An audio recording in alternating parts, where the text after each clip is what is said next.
Hey guys, welcome back. आज हम बात करेंगे प्रॉप ड्रिलिंग के बारे में, जो रिएक्ट में एक बहुत ही इंपॉर्टेंट कॉन्सेप्ट है और हम देखेंगे कि इसे कैसे अवॉइड कर सकते हैं। तो सबसे पहले प्रॉप्स क्या होते हैं?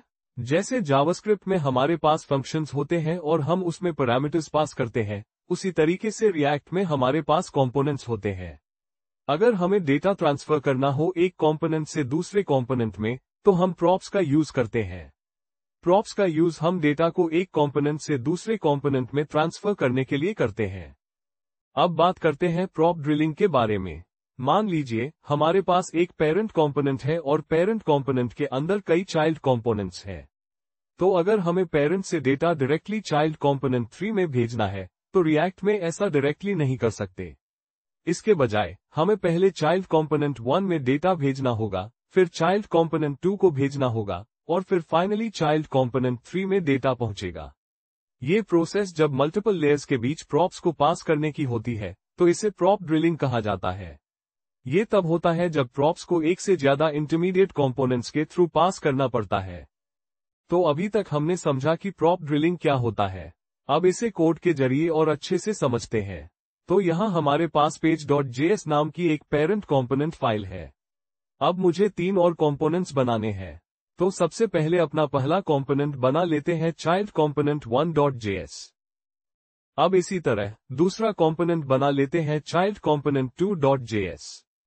और अब तीसरा कंपोनेंट भी बना लेते हैं चाइल्ड कंपोनेंट 3.js।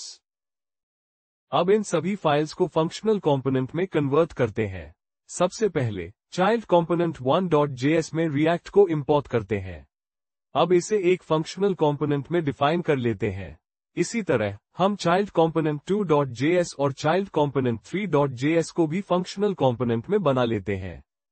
तो अब हम इन सारे कंपोनेंट्स को नेस्टेड कंपोनेंट्स में कन्वर्ट करेंगे। यहाँ पेरेंट कंपोनेंट page.js है और इसके अंदर हम चाइल्ड कंपोनेंट 1 को कॉल कर रहे हैं। उसी तरह हम चाइल्ड कंपोनेंट 1.js के अंदर चाइल्ड कंपोनेंट 2 को कॉल कर रहे हैं। और इसी तरह चाइल्ड कंपोनेंट 2.js के अंदर चाइल्ड कंपोनेंट 3 को कॉल कर रहे हैं।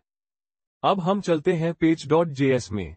यहाँ हम एक कॉन्स्ट क्रिएट करेंगे जिसे हमें चाइल्ड कंपोनेंट 3 में पास करना है। इसका नाम my name रखते हैं और इसकी वैल्यू जॉन डो रखते हैं। अब हमें इस my name को सबसे लास्ट चाइल्ड यानी चाइल्ड कंपोनेंट 3 में पास करना है। इसके लिए सबसे पहले हम चाइल्ड कंपोनेंट 1 में इसे प्रॉप्स के जरिए पास करेंगे। अब चाइल्ड कंपोनेंट 1 में इसे रिसीव करके चाइल्ड कंपोनेंट 2 को पास करेंगे। फिर चाइल्ड कंपोनेंट 2 में इसे रिसीव करके चाइल्ड कंपोनेंट 3 को पास करेंगे। अब चाइल्ड कंपोनेंट 3 में इसे रिसीव करके यूज करते हैं और देखते हैं कि शो होता है या नहीं। तो यहाँ पर देखो, हमें वैल्यू जॉन डो दिख रही है। इसका मतलब प्रॉप ड्रिलिंग के जरिए हमने सक्सेसफुली डेटा पास कर लिया है और चाइल्ड कंपोनेंट 3 में इसे यूज कर पा रहे हैं। लेकिन प्रॉप ड्रिलिंग का एक इशू है, अगर हमारे कंपोनेंट हायरार्की में और ज्यादा लेवल्स हो, तो हमें हर बार मैन्युअली प्रॉप्स को पास करना पड़ेगा। अब देखते हैं कि प्रॉप ड्रिलिंग को अवॉइड कैसे किया जा सकता है। इसे अवॉइड करने के लिए हम कॉन्टेक्स्ट एपीआई का इस्तेमाल कर सकते हैं। कॉन्टेक्स्ट एपीआई हमें ये सुविधा देती है कि हम डेटा को बिना प्रॉप्स पास किए डायरेक्टली किसी भी चाइल्ड कंपोनेंट में एक्सेस कर सकें।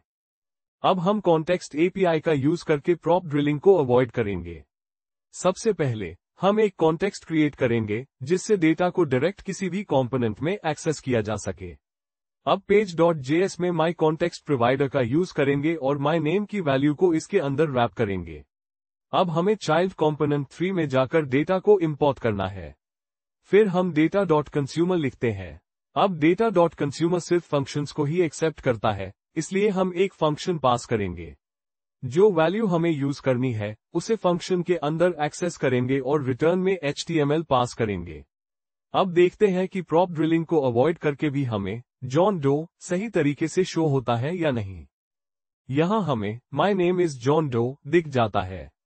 अब प्रॉप की वैल्यू को debugging hours लिखते हैं और थोड़ा HTML चेंज करके रन करते हैं।